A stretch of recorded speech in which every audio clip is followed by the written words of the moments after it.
자, 내 상이 무엇이냐, 이 제목을 가지고 한번 말씀을 좀 상고를 하겠는데요. 여러분들은 한번 스스로 자신에게 한번 질문하고 대답을 해보시죠. 내 상이 뭔가? 내 인생의 상이 뭐예요? 혹은 이 질문을 이렇게 바꿔도 좋을 것 같습니다. 내 인생에서 나는 무슨 상을 받고 싶은가? 무슨 상? 받고 싶은 상 있으세요? 이런 상 한번 좀 받아봤으면 좋겠다. 노벨 평화상 이런 거 하나? 네. 자, 이 질문을 우리 설교 끝날 때 다시 한번 더 하겠습니다. 과연 내 인생에서 받고 싶은 상, 내 상이 뭘까? 또 무슨 상을 받고 싶은가? 한번 생각해 보기를 원합니다. 이 상과 관련해서 이제 오늘 우리 한 가지 주제를 주목해 볼 수 있는 게 권리라는 겁니다. 권리.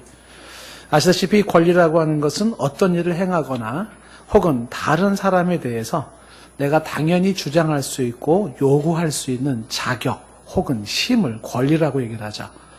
이건 당연히 내가 주장할 수 있는 것이고 이건 당연히 내가 요구할 수 있는 거야 라고 하는 그런 자격이나 힘을 권리라고 얘기를 합니다. 그래서 인권 그러면 이제 인간이 가지고 있는 권리, human right. 그래서 이 인권이 이제 지금은 오용이 되어져 가지고 범죄 행위도 인권이라는 이름으로 보장받으려고 하는 게 오늘날의 문제가 되는 거죠. 소수자의 인권이라는 미명하에 범죄도 보호받으려고 하는 타락한 범죄가. 그게 문제도 있긴 있지만, 그러니까 인권이라고 하면 인간이 가지고 있는 권리라고 하는 것이고요. 이 권리가 굉장히 중요하기 때문에 우리나라 헌법에도 권리를 보장을 했습니다. 아시다시피 자유권이라고 해서 신체의 자유, 이동의 자유, 직업 선택의 자유, 표현의 자유, 이런 자유권, 평등권, 직업, 나이, 성별, 신념 등의 이유로 차별받지 않는다. 기회의 평등, 법 앞의 평등, 교육, 기회의 균등, 평등권도 있고요. 또 권리 중에 이제 헌법이 정해져 있는 것이 이제 행복 추구권이라고 해서 생존권이라고 그러죠.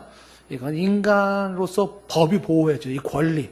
나는 행복할 권리가 있고 나는 생존할 권리가 있어. 라고 하는 게 법으로 보장되어 있고요. 참정권이라 해서 정치에 직접 간접적으로 참여할 수 있는 권리. 일반인들에게는 투표한다라는 이런 것들이 다 참정권에 해당되고요. 이외에도 사회권이라 그래서 근로의 권리, 교육의 권리, 교섭단체의 권리, 여러 가지 권리가 있고요. 청구권이라는 것도 있어요. 그래서 국가나 어떤 특정한 가해자에 대해서 재판을 청구할 수 있는 청구권, 혹은 형사 보상을 청구할 수 있는 청구권 등이 이제 있습니다. 이런 권리들을 이야기할 때 이 권리는 인간의 생활을 아름답게 하고 인간 생활을 영위하는 데 기본적으로 보호받아야 할 것으로서 그 누구도 이 권리를 침해할 수가 없다. 심지어는 국가도 이 기본적인 인간의 국민의 권리를 침해할 수 없다. 이것이 헌법으로 정해놓은 거죠. 그래서 우리가 학교 다닐 때라든지 일반 사회에서는 강조하는 게 뭐냐면, 그래서 권리를 주장할 줄 알아야 되고 권리를 누릴 줄 알아야 된다. 이런 얘기를 많이 하는 겁니다. 보통 이제 법 얘기를 하면 아주 흔히 종종 듣는 이야기가 잠자는 권리는 보호받지 못한다는 얘기를 많이 합니다. 그게 잠자는 권리, 내가 마땅히 권리를 주장해야 되는데 그걸 주장하지 못할 때는 보호받지 못한다라는 것입니다. 그래서 권리를 누릴 줄 알아야 되고 권리를 주장할 줄 알아야 된다는 것이 일반적인 이제 외침이기도 한 것입니다. 근데 오늘 얘기는 반대예요. 권리를 포기한 사람의 이야기입니다. 그 권리가 인간으로 살아가는 가장 기본적인 권리조차도 포기한 이야기를 오늘 얘기를 하고 있습니다. 인생을 포기한 사람 얘기가 아니에요. 인생의 무슨 패배자 이야기가 아닙니다. 누구보다도 인생에 열정이 있고 누구보다도 인생에 적극성이 있고 누구보다도 인생에 고군분투하는 사람이 하는 이야기가 나는 인간의 모든 권리를 포기한다 이렇게 나오는 거예요. 도대체 이게 무슨 얘기입니까? 그 권리를 포기하는 인간을 이야기할 때는 바로 순간 들은 생각은 이 인간 정신 나간 인간 아니야 이런 생각이 이제 들게 됩니다만은 바로 이 고백을 하는 사람이 사도 바울이에요. 그러니까 사도 바울이 이제 오늘 우리 본문 말씀에서 하시는 권리를 포기한다는 얘기를 하는데 그 권리를 포기하는 목적이 뭐냐면 복음을 위해서예요. 복음을 위해서. 그래서 당신은 복음을 위해서 내가 누릴 수 있고 주장할 수 있는 모든 권리를 포기한다. 라고 이야기를 이제 하는 건데, 이것은 오늘 우리가 이 사도 바울이라는 특별한 사람의 고백으로만 우리가 볼 수 있는 문제가 아니라, 이 사도 바울의 이야기 속에서 진정한 크리스찬의 삶의 이상이 뭐냐, 크리스찬의 목표가 어디까지냐를 말해주고 있는 거예요. 그러니까 우리가 이런 고백이 나올 때까지, 이런 고백이 나올, 복음을 위해서 내 모든 권리를 포기한다라고 말할 수 있을 때까지 우리가 자라나야 할 것이고, 그렇게 되기까지 복음의 그 가치와 크기와 무게를 알아야 할 것이고, 그 복음의 그 절대가 내 모든 것들이 상대화될 수밖에 없다는 이 의미를 알 필요가 있는 거죠. 그래서 신앙이 아주 깊은 경지라고도 할 수 있고 크리스찬의 높은 수준이라고 할 수 있는 것은 여기서 나타나는 거예요. 네, 그 복음을 위해서 내가 인간으로서 기본적으로 헌법이라고 하는 법이 보장하는 것까지도, 그 권리까지도 포기할 수 있는 상태를 얘기를 하는 거죠. 일반인들은 이해를 못해요. 그렇죠? 어떻게 그 복음이 대체 뭔데 네가 인간으로 살아갈 권리까지 포기를 하는 거냐, 이제 이렇게 사람들은 말할 겁니다. 자, 이제 이 내용이 오늘 본문의 내용인데, 자, 이것이 내 상이 무엇인가에 관련된 이제 질문 내용이기도 합니다. 자, 본문을 우리가 하나 둘 들여다보겠습니다. 자, 오늘 1절 말씀에 보시면은 질문을 통해서 자신이 어떤 사람인지를 먼저 말하고 있죠. 내가 자유인이 아니냐? 이 얘기는 내가 자유인이다. 난 자유이다. 이렇게 말하고 있는 겁니다. 사도가 아니냐? 사도라는 것을 말하고 싶은 것이고, 예수 우리 주를 보지 못하였느냐? 아닌 건 우리 주 예수를 보았다는 것이죠. 그리고 주 안에서 행한 나의 일이 너희가 아니냐라고 할 때, 주 안에서 행한 일이라는 게 이게 복음을 선포한 일이에요. 복음 선포하는 일의 결과로 너희, 즉 고린도 교회 성도들, 고린도 교회가 생겨난 게 아니냐. 내가 주 안에서 복음을 전했기 때문에 그 일의 결과로 신자들이 생긴 것이고, 예수 믿는 너희들이 생긴 것이고, 그래서 너희들로 인하여 고린도 교회가 세워졌다. 다시 말하면 고린도 교회 성도가 세워지고 교회를 개척한 사람이 내가 아니냐라는 것을 이야기를 하는 거예요. 자, 이 얘기를 지금 9장 1절에서 얘기하는 것은 자유인으로서 자유를 누릴 수가 있고, 사도로서 사도의 권리를 쓸 수가 있고, 주를 본 자로서의 특권이 있을 수가 있고, 고린도 교회의 개척자로서의 자신이 가지고 있는 특정한 어떤 권리도 있을 수가 있는 거죠. 근데 결과적으로 보면 나중에 얘기지만 이거 다 자기는 이런 걸 포기하겠다라고 하는 것을 얘기를 하는 것이에요. 자, 여기 지금 얘기 중에서 9장 1절 얘기 중에서 당시에 가장 핫 이슈가 되고 있는 것 중에 하나가 사도예요, 사도. 내가 사도가 아니냐라고 할 때에 바울이 사도 맞나 아닌가, 이게 당시에는 이제 이슈가 되었습니다. 사도 맞냐 아니냐라고 하는. 그래서 이 사도에 대한 이야기를 다시 끄집어내서 2절에서 이것을 다시 얘기를 해요. 사도권에 대한 이야기를 2절에서 얘기를 하는 거죠. 다른 사람들에게는 내가 사도가 아닐지라도 너희에게는 사도이니 나의 사도됨을 주 안에서 인친 것이 너희라. 그러니까 사람들이 바울을 사도로 인정 안 하는 사람들이 많이 있습니다. 자, 그렇다 할지라도 오히려 사도 바울을 받아들이지 않는 사람들도 많이 있었어요. 초창기 때는 특히 사도 바울이 크리스찬의 모임에 들어올 때 거부당했습니다.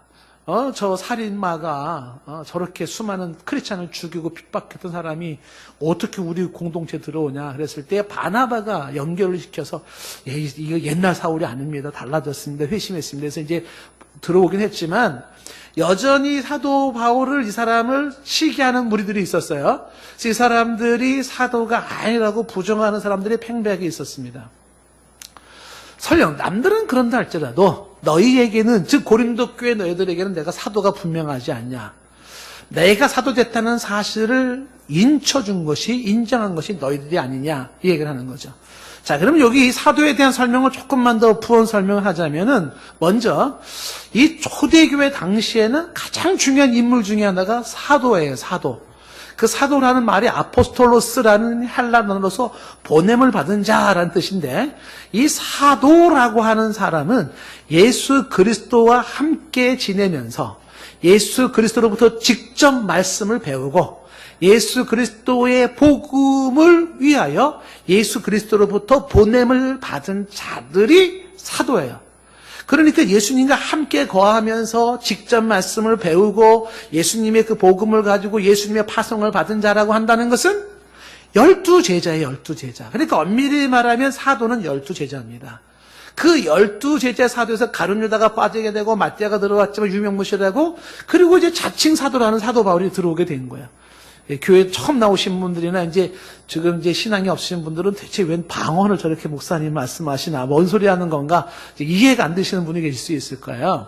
그러니까 사도라는 설명을 지금 하고 있는데, 그러니까 사도가 당시에는 어느 정도 중요한 인물이냐면 이런 거예요. 예수님 이후에 뭐가 기독교인가요? 뭐가 진정한 신앙인가요? 누가 참 하나님인가요? 이거에 대한 교리적인 정립이 없었을 때에 이 사람은 이렇게 얘기하고 저 사람은 저렇게 얘기하고 막 이가 분분해요. 예? 삼위일체 하나님이 맞니 틀리니, 이거는 뭐 성부와 성자가 어떠니, 성령이 어떠니, 막 분분해요. 그때 분분할 때에 사도가 딱 나타나서 한마디만 딱 하여, 내 주께서 말씀하시기를. 그러면 막 떠들던 사람들이 조용하죠. 왜?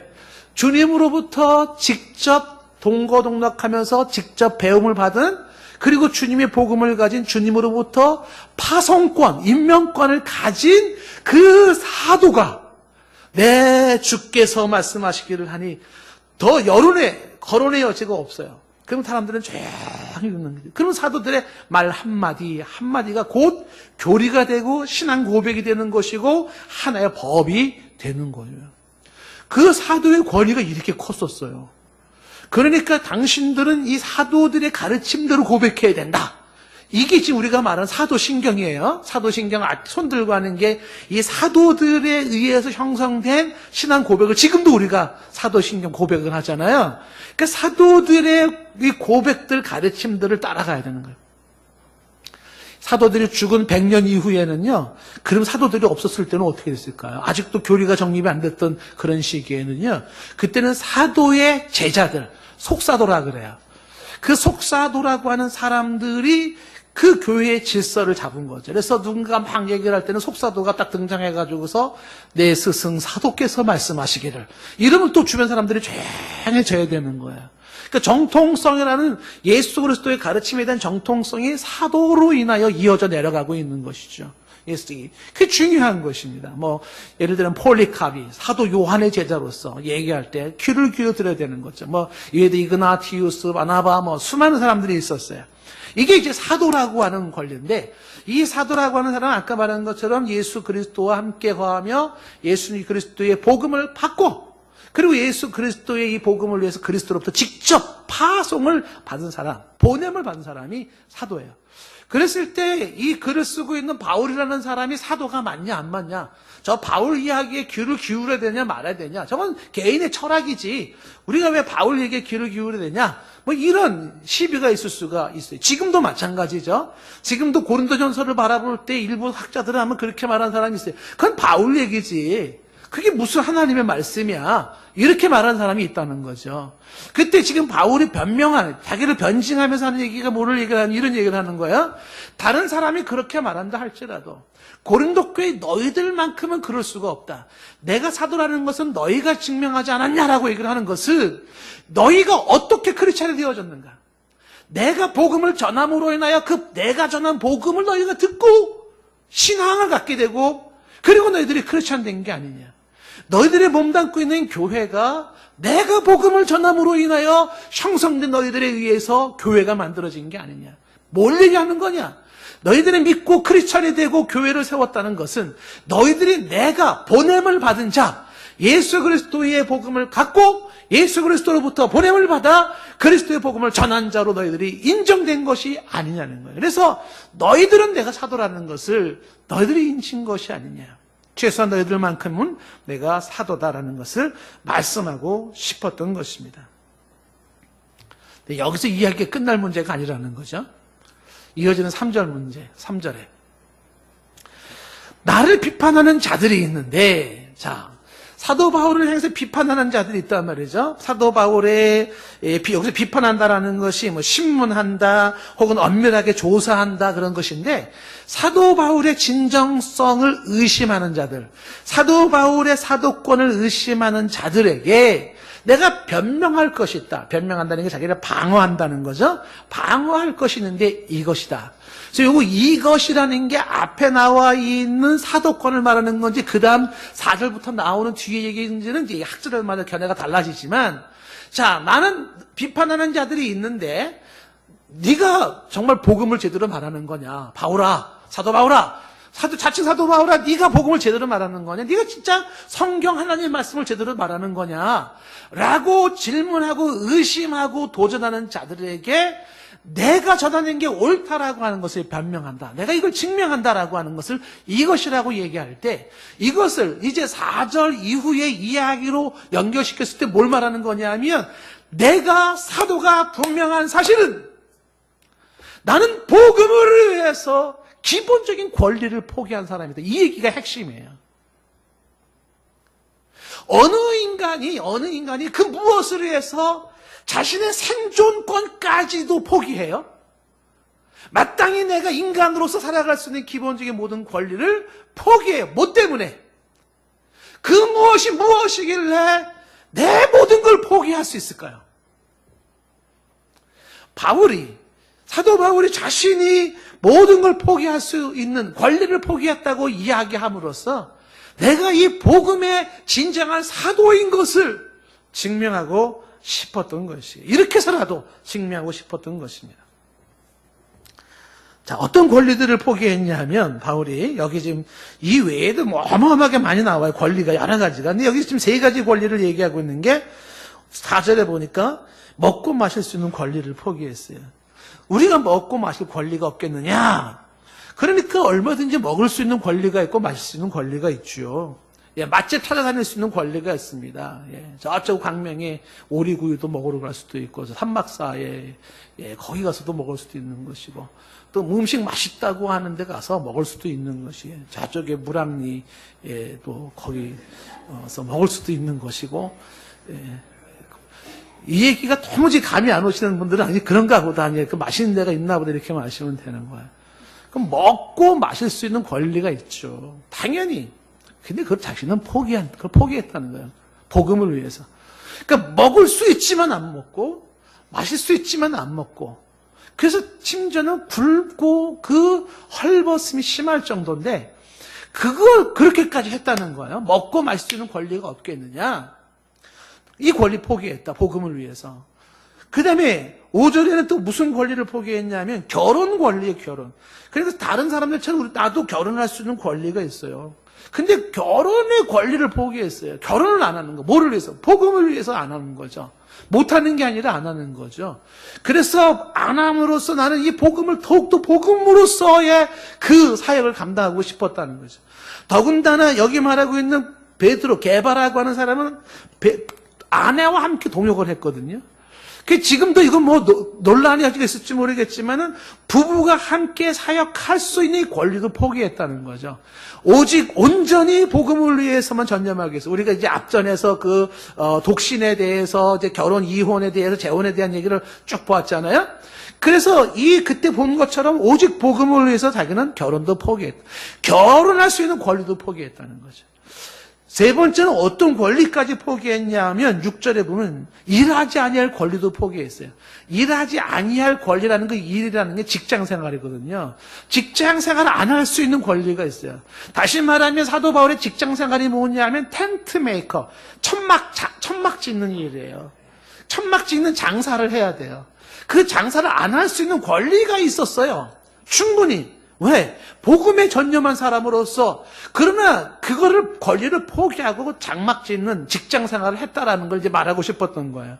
그러니까 4절에서 먹고 마시는 권리가 있었고, 5절에서 결혼과 부부 동역의 권리가 있었고, 6절에서는 쉴 수 있는 권리, 직장 생활을 하지 않을 수 있는 권리도 있다는 거죠. 근데 이거를 복음을 위해서 다 포기했어요. 그래서 안 먹고 안 마시고 결혼도 안 하고 직장 생활은 하고 이렇게 된다는 것이죠.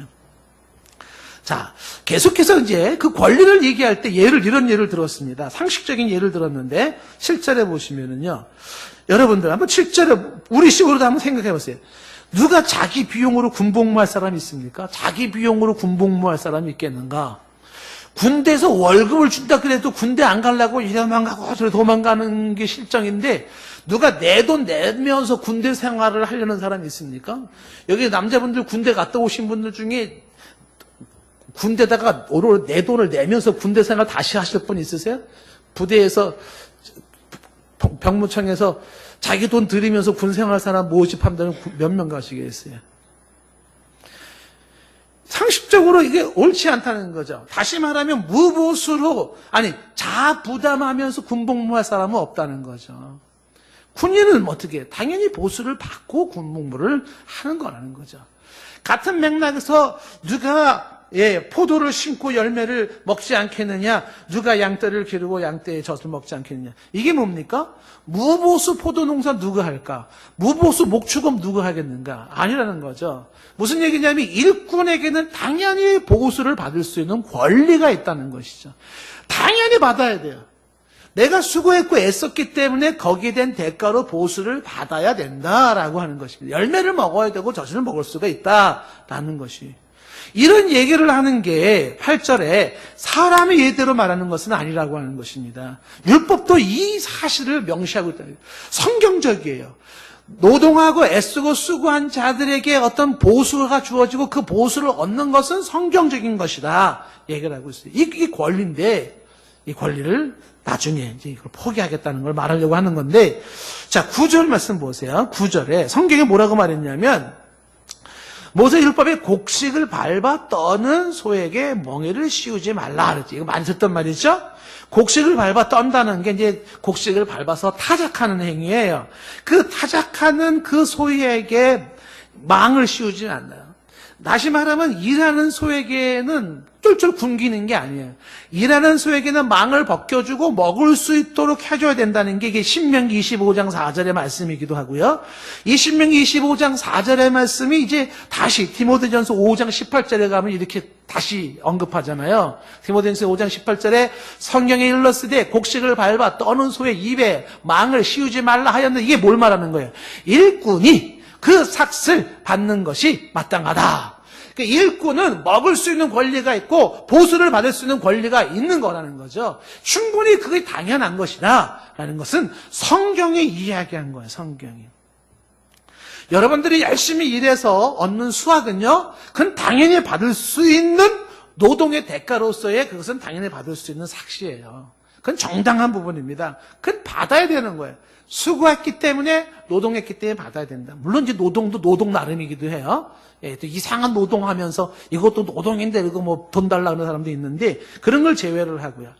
그래서 이제 갈라디아서 6장 6절에도 뭐라고 말을 하고 있냐면 가르침을 받는 자는 말씀을 가르치는 자 모든 좋은 것을 함께 하라고 되어 있는 게 왜 그래요?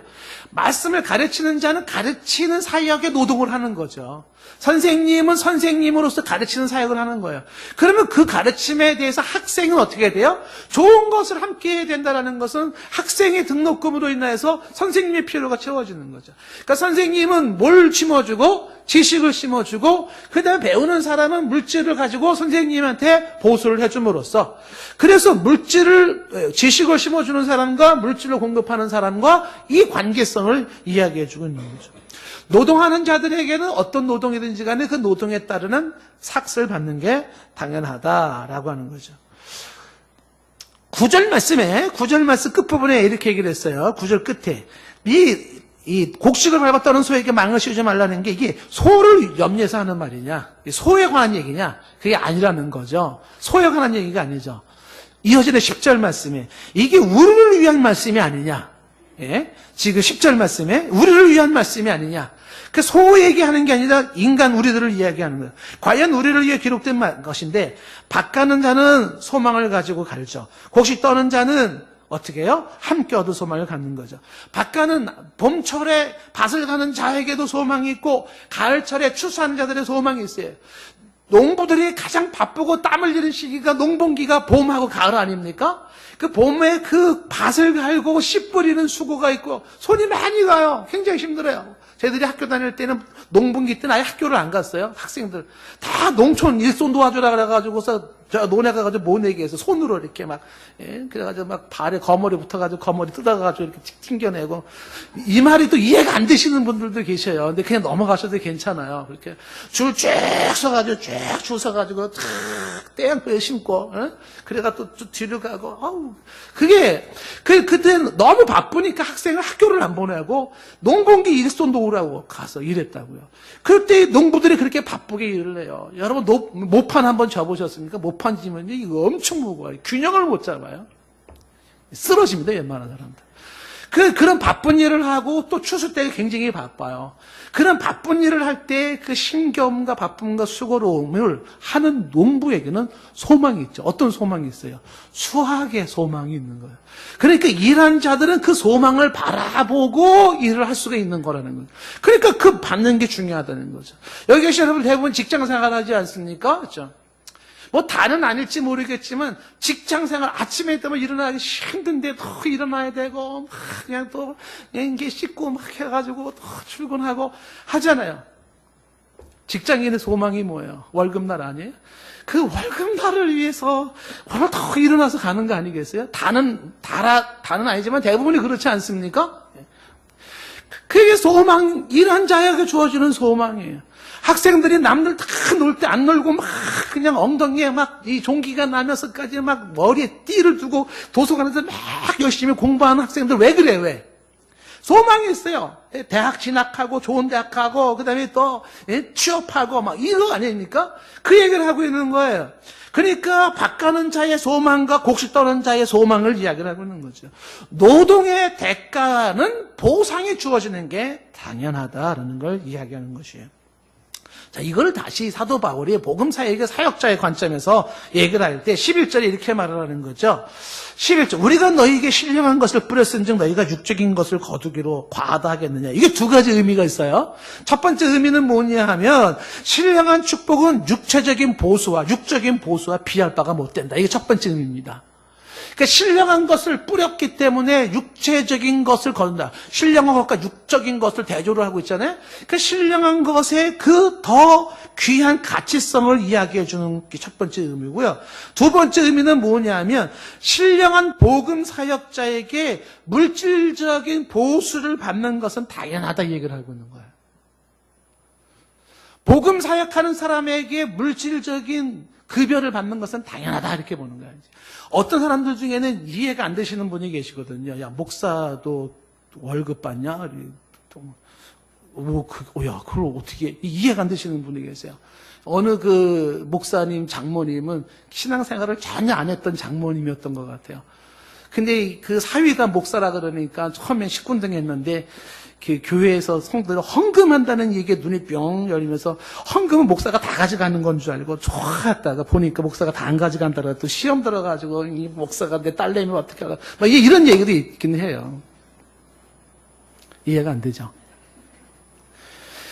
제게 당회장실에 있잖아요. 유치부 애가 딱 들어왔어요. 딱 들어와가지고 심각하게 저한테 딱 얘기를 목사님은 직장 생활을 어디로 하세요? 딱 묻는 거예요. 그래서 나는 그냥 교회에서 있는데 그러면 어떻게 먹고 사세요? 유치부애가 걱정해 주더라고요. 이해가 못하는 거죠. 그렇죠? 여기 계신 분들 중에도 이게 이해가 안 되시는 분이 계실지 모르겠어요. 지금 뭐라고 말을 하고 있냐면 이렇게 지금 11절 말씀에 신령한 것을 뿌렸은즉 육적인 것을 거두는 것을 과다하겠느냐. 신령한 복음 사역자에게 육적인 보수가 주어지는 것을 이상하게 생각하지 말라는 거예요. 당연하다는 거죠. 로마서 15장 27절 말씀에 로마서 15장 27절 말씀이 이런 얘기죠. 끝부분에 보시면은 그들의 영적인 것을 나눠 가졌으면 육적인 것으로 그들을 섬기는 것이 마땅하니라. 영적인 것을 받았는가 육적인 것으로 섬기는 것이 마땅하다라는 거예요. 여러분 이거는 굉장히 얘기가 껄끄러울 수 있는 주제인 것만은 사실이에요. 건강한 교회와 병든 교회의 차이점은 여기서 탁 드러납니다. 건강한 교회의 특징은 뭐냐면요. 바로 교역자라고 하는 성직자가 신령한 것, 영적인 것을 성도들에게 책임을 져주지, 체주는 책임을 져주고, 그 다음에 성도들이 그 교역자의 물질적인 것을 책임을 져주는 그런 관계성이 잘 유지된 교회는 건강한 교회, 좋은 교회예요. 근데 안 좋은 교회, 병든 교회의 특징이 뭐냐면, 목자가 신령한 것을 책임지지 않아요. 성도들을 향해서. 영적인 걸 책임주지 않아요. 그리고 성도들의 목자의 물질적인 부분을 책임주시지 않는 거예요. 이건 병든 교회입니다. 안 좋은 거예요.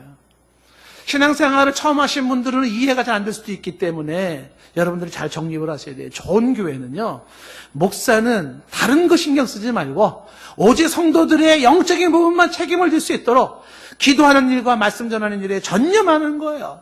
잘 가르쳐주고 영적인 거 잘 공급해주고, 그리고 성도들은 부지런히 그 목자에 필요한 모든 것들을, 물질적인 것들을 공급해주는 관계성이 좋은 교회인 줄로 믿습니다.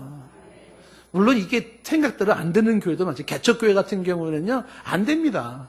예. 그러니까 목사님이 잡을 가지셔야 돼요. 어려운 교회는 잡을 가져야 돼요.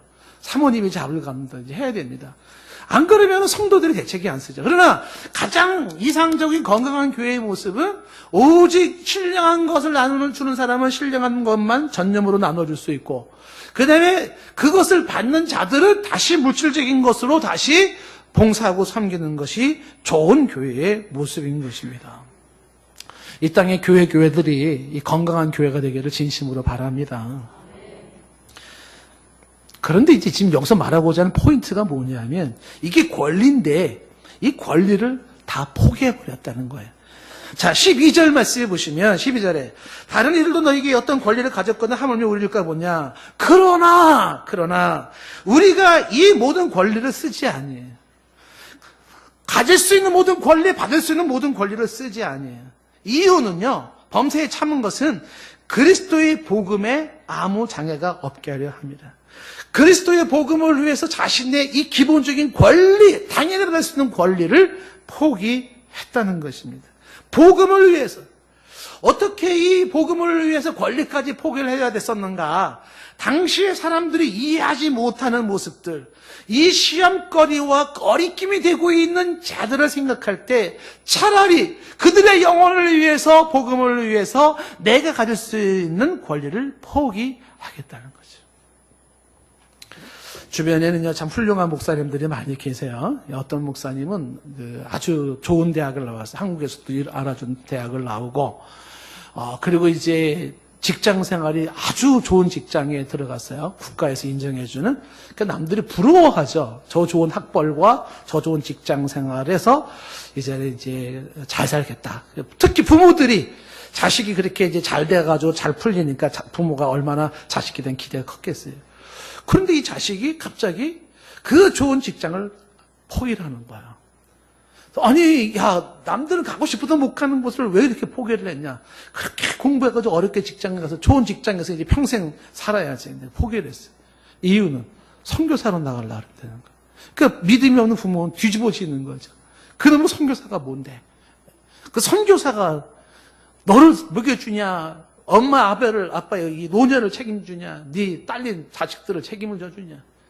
그냥 가난하고 초라한 없는 자의 삶을 살기를 원했다. 이해가 안 되는 거죠.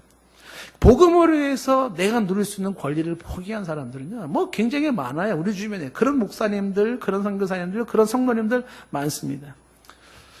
복음을 위해서 내가 잘 나가던 직장을 포기를 하고 수많은 인기를 끌고 있던 그 인기를 접기도 하고, 그 복음을 위하여서 내가 누릴 수 있는 정말 기본적인 행복권, 행복 추구권, 그냥 잘 먹고 잘 놀고 쉬고 그리고 어울릴 수 있는 이 모든 것들을 다 포기를 하고 바보 같고 어리숙한 모습으로 그냥 고난의 길을, 그 배고픈 길을, 그 초라한 거지 같은 길을, 그 길을 걸어가는 자가 있단 말이에요. 이거를 지금 얘기를 하고 있는 것이에요. 우리는 이 모든 권리를 쓰지 않는다. 가질 수 있는, 누릴 수 있는 권리를 포기했다라고 하는 것이에요. 뭐 때문에요? 복음 때문에. 그 복음이 뭐길래? 그 십자가의 복음이 뭐길래 자신이 인간적으로 가질 수 있는 기본적인 이 모든 특권을 다 내려놓았는가. 신앙생활의 진수가 여기서 나타나기 시작하는 거예요. 진수. 신앙생활의 그 가치가, 진정한 신앙생활이 뭐냐가 여기서 나타나기 시작하는 거죠. 신앙생활은요, 취미활동이 아니에요. 그냥 이렇게 기분 내는 게 아닙니다. 내 가장 기본적인 모든 것을 포기할 수 있을 만큼 영원한 절대성을 가지고 있는 거예요. 영원한 것을 위해 영원하지 않은 것을 포기하는 자의 모습이죠. 더 중요한 것을 위해서 덜 중요한 걸 포기하는 거예요. 썩지 아니할 것을 위해서 썩을 것을 포기하는 거죠. 일반인들은 반대예요. 영원하지 않을 것을 위해서 영원한 것을 포기해요. 썩어질 것을 위해서 썩지 아니할 것을 포기하죠. 덜 중요한 것 때문에 더 중요한 것을 버리는 게 보통 사람들의 모습 아닙니까? 이런 신앙생활을 뒤집어 엎는 진정한 신앙의 진수를 보여주고 있는 것이 바로 사도 바울의 모습인데, 바로 뭐예요? 복음을 위하여 이 모든 권리를 내려놓는다, 포기한다는 것입니다. 13절 말씀, 유대인의 관습에 의하면 성전의 일을 하는 이들은 성전에서 나는 것을 먹게 되어 있고요, 제단에서 섬기는 자들은 제단에서 함께 나는 것을 먹게 되어 있습니다.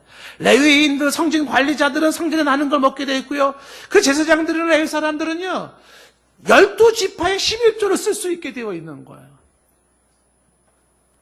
그것이 이제 레위기 10장과 민수기 18장과 쭉 나와요.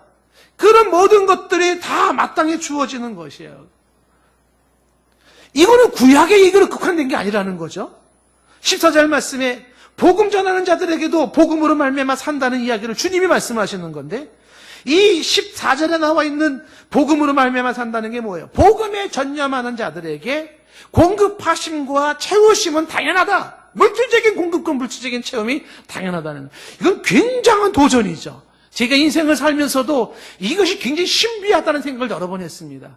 가진 것 없지만 복음에 전념했을 때에 하나님이 채우심과 공급하시면 놀랍습니다. 전혀 예상치 못한 방법으로 채우시고 사람을 붙이시고 함께하는 모습을 수도 없이 보았어요. 내일이 기약이 없어요. 정말 하나님의 하늘에서 내려주는 만나와 내추라기가 무엇인지 경험할 수가 있게 되죠. 복음에 전념한 사람들은 복음으로 사는 거죠. 그래서 마태복음 10장 10절에 예수님이 말씀하시기를, 이 복음 사역자들은 여행할 때, 여행이 단순한 여행이 아니죠. 복음 여행이죠. 할 때 배낭이 필요 없고 두벌 옷이 필요 없고 신이나 지팡이가 필요 없어요. 왜요? 일꾼이 자기 먹을 것을 받는 것이 마땅하기 때문에 그래요. 이것이 하나님이 채우시고 공급하시는 법칙인 것입니다. 누가복음 10장 7절 말씀에서도 어느 집에 가서 무신 거를 주면 마시라는 거죠. 왜? 그 삭스를 받는 것이 마땅해요. 지금 먹고 마시라, 이 집에서 저 집으로 가라는, 옮겨가면서 공급하는 대로 가라. 일꾼이 그 삭스를 받는 거예요. 복음 사역을 하면서 물질적으로 공급받는 것은 이상하지 않다라는 것입니다. 자, 지금 뭘 얘기하고 있는 거냐면, 복음을 위해 전념하면은 하나님이 채우시고 먹이신다, 물질적인 공급받는 건 당연하다, 이것도 있지만 여기서 한 단계 더 나아간 이야기를 하고 싶은 거예요. 한 단계 더 나아간 얘기가 15절 다시, 그러나 그것이 맞지만, 그러나 이것이 이 권리예요. 자신의 권리를 하나도 쓰지 않고, 또 이 말을 쓰는 것은, 내가 이런 말을 하는 것은 나 좀 도와달라, 그런 아쉬운 소리를 하려는 게 아니라는 거예요. 내가 차라리 죽을지언정 누구든지 내 자랑하는 것을 헛된 대로 돌리지 않게 한다. 이 내 자랑이라는 게 권리 포기예요. 내 인생에 자랑이 하나가 있어요. 그 자랑이 뭐냐면, 절대의 복음으로 위해서 산대의 내 모든 권리를 포기한 게 자랑인 거예요. 남들이 보지 못한 걸 보았고 남들이 듣지 못한 걸 들었어요. 남들이 알지 못한 걸 알았어요. 어마어마한 보물을 알았어요. 복음. 그래서 그 복음을 위해서 나는 나의 권리를 포기하는 것이 자랑이에요. 자랑. 차라리 죽을지언정, 이 뭡니까? 죽는 한이 있더라도 나는 내 이 자랑, 이 권리를 포기했다는 이 사실을 나는 헛되게 돌리고 싶지 않다는 거지. 여러분, 이걸 한번 이렇게 생각해 보세요. 6.25 전쟁 때 우리나라를 도와줬던 수많은 군인들이 있었어요. 미국뿐만이 아니라 터키 군부터 필리핀 군부터 심지어는 이디오피아 군까지 연합군이 와가지고 싸워줬단 말이에요. 그중에 많은 사람들이 조선 땅이 대한민국에서 공산당과 싸우며 죽었어요.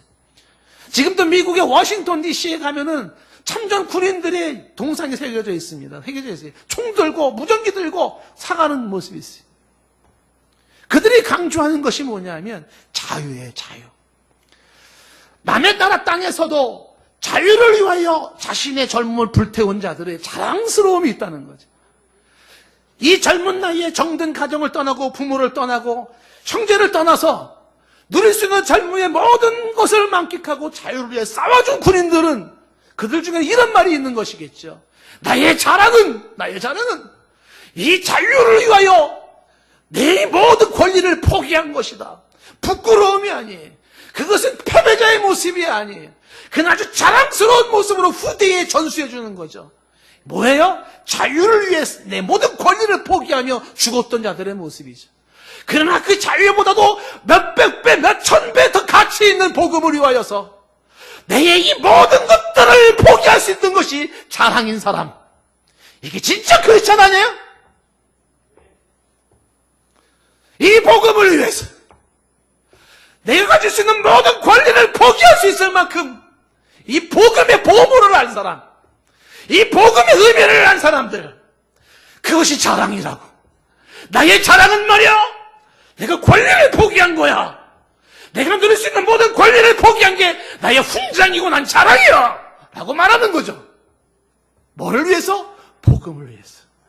예수 그리스도처럼 하늘의 권리를 포기하고 하늘의 보좌를 포기하면서 복음을 위해서 낮고 천한 자의 모습으로 내려와 십자가의 처절에 죽기까지 복음을 위해 그리스도와 같은 모습으로 살았던 자들의 모습. 차라리 죽을지언정 나의 이 자랑, 권리를 포기했다는 이 자랑을 나는 헛되이 돌리고 싶지 않다고 얘기를 하는 것이죠. 16절 말씀에 이 복음을 전할지라도 자랑할 것이 없으면 내가 부득불할 일임이라고 말해요. 이 복음을 전하는 것은 부득불할 일, 부득불이라는 것은 누가 시켜서 이렇게 하는 것도 아니에요. 이렇게 하면 누가 날 알아주겠거니 그래서 하는 것도 아니에요. 이렇게 하면 어떤 보수가 떨어지겠거니 하는 것도 아니에요. 이렇게 하면 누군가가 나를 시켜 박수 쳐주겠지 그것도 아니에요. 나로 하여금 이 복음의 가치가 나를 강권하면서 성령이 나를 지배하시는데 견딜 수가 없어요. 내가 이 복음을 전할 때에 자랑할 것이 하나도 없는 것은 마땅히 해야 할 거예요. 오히려 이 복음을 전하지 않는다면 내게 화가 있을 것이라고 이야기를 해요. 무슨 얘기입니까? 복음에 사로잡힌 자의 모습이지. 신령한 포로예요. 신령한 포로. 거룩한 노예예요. 강압적인 그 사역이 나를 지배하고 있습니다. 로마서 1장 14절 말씀에 헬라인이나 야만인이나 지혜 있는 자나 어리석은 자에게 내가 다 빚진 자라고 얘기를 해요. 나는 복음의 빚진 자예요. 어떻게 하든지 이 복음을 위하여서 인류의 영원한 소망이 되는 이 복음을 위하여서 이 세상에서만 뿐만 아니라 영원한 세계까지 보장하는 이 복음을 위하여서 내 인생을 걸었다라고 얘기를 하는 거지. 내 모든 것을 포기했어요. 먹을 수 있는 권리 포기하겠다. 마실 수 있는 권리 포기하겠다. 결혼할 수 있는 권리 포기하겠다는 게, 쉴 수 있는 권리 포기하겠다. 모든 걸 포기하겠다. 영원한 이 복음을 위하여, 인류의 영원한 희망을 위하여서 어떤 이념이 인류를 보장하지 않아요. 어떤 이념과 가치가 인류를 보장하지 않아요. 어떤 철학이 인류를 보장하지 않아요. 수도 없이 이념은 바뀌어져 나가는 거예요. 그러나 금생과 내세 영원히 썩지 아니한 영혼을 가진 인간의 새 생명은 바로 십자가의 복음인데, 그 복음을 위하여서 나는 내 모든 것을 포기할 수 있다고 말을 하는 거예요. 이 복음을 전하지 않으면 화가 있을 것이라고 얘기해요. 복음에 충성할 때 자랑할 것이 없고 복음에 불충성할 때는 오직 내게 화가 있을 것 같아서 단지 복음을 전할 수 있는 그 자체가 은혜요 감사라고 고백하며 나가는 것이죠. 이러한 사도 바울의 고백이 이렇게 말을 하는 겁니다. 18절 말씀에 그런즉 내 상이 뭐냐? 내 상이 뭐냐? 여러분 인생이 끝날 때 여러분의 주어진 상이 뭐예요? 어떤 상을 받고 싶어요? 바울은 이렇게 말을 하고 있습니다. 내가 복음을 전할 때에 값없이 전하고 복음으로 말미암아 내게는 이 권리를 다 쓰지 아니한 이것이로다. 사도 바울의 인생의 상은 참 독특합니다. 그가 받은 상은 무보수 사역의 권리 포기가 상이래요. 인생을 살아오면서 내 인생 속에서 나의 자랑이요, 내게 주어진 하나님의 한량없는 은혜와 축복은 뭐냐면 다른 게 아니에요. 내가 보수를 바라지 아니하고 복음을 전했던 거, 내가 이 복음을 위해서 권리를 포기할 수 있었던 이 자체가 내게 상이요, 내게 자랑이라. 이 얘기를 억지로 했을까요? 마지 못했을까요? 이 얘기 속에 피 끓는 피눈물 나는 고백이 담겨져 있지 않겠어요? 피눈물 나지 않겠어요? 복음을 위해서 보수를 바라지 않고 무보수의 사역, 복음을 위하여 내 모든 권리를 버릴 수 있는 것이, 이것은 나로 하여금 하나님께서 나를 힘들게 만들고 내 인생을 뺏어간 것이 아니라 어떻게 나 같은 것에 이런 고백을 하게 하시고 어떻게 나 같은 것에 이러한 삶을 살게 하시나, 이것이 나의 간증이고 이것이 나의 축복인 것이죠. 복음을 위하여서 나의 권세를 내려놓고 권리를 내려놓는 것. 설교 전에 했었던 질문을 다시 한번 던져봅니다. 내 상이 무엇인가? 내 인생에서 나는 무슨 상을 받기를 원하나? 사도 바울의 이 고백을 들으십시오. 내 상이 무엇인가? 내가 복음을 전할 때 값없이 전하고 복음으로 말미암아 내게 있는 권리를 다 쓰지 않냐는 이것이라. 이렇게 되기까지, 이 정신을 갖기까지 우리의 신앙의 도전이 있기를 원합니다.